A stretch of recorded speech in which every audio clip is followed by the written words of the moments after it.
2017 के पहले के उत्तर प्रदेश को हर दूसरे तीसरे दिन दंगा होता था। बहनों और भाइयों, इन दंगाइयों का उपचार ही डंडा है। बिना डंडे के मानेंगे नहीं।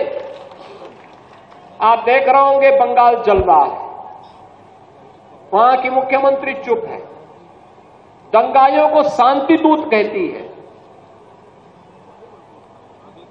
अरे लातों के भूत बातों से कहां मानने वाले हैं। लेकिन सेकुलरिज्म के नाम पर इन लोगों ने दंगाइयों को दंगा करने की पूरी छूट दे रखी है। पूरा मुर्शिदाबाद पिछले एक सप्ताह से चल रहा है, सरकार मौन है।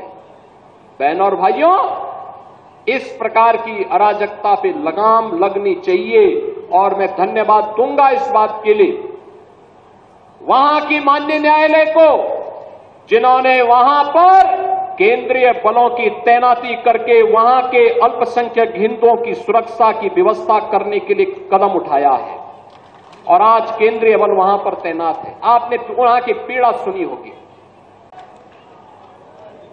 हम आभारी हैं प्रधानमंत्री मोदी जी के और गृह मंत्री अमित शाह जी के, जिन्होंने वक्फ संशोधन अधिनियम को पारित करके गरीबों की जमीनों पर और सार्वजनिक जमीनों पर पड़ने वाली डकैती पर लगाम लगाने का काम इस अधिनियम संशोधन अधिनियम के माध्यम से पारित किया है।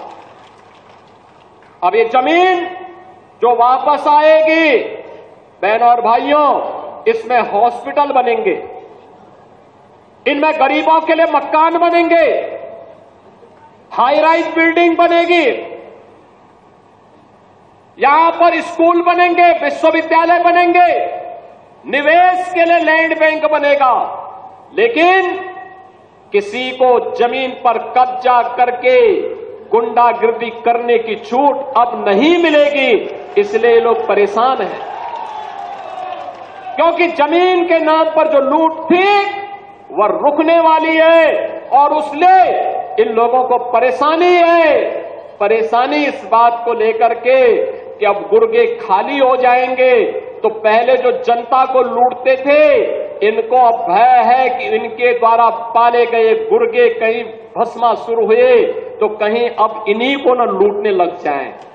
इनके द्वारा अकूत संपत्ति जो अर्जित की गई है उसी पर डकैती न डालने लग जाएं। इसलिए उस भय के कारण ये वक्फ के नाम पर जनता को बेवकूफ बनाने का काम कर रहे हैं, जनता के आंखों में धूल झोंकने का काम कर रहे हैं, गुमराह करने का काम कर रहे हैं। लेकिन गुमराह होने की आवश्यकता नहीं।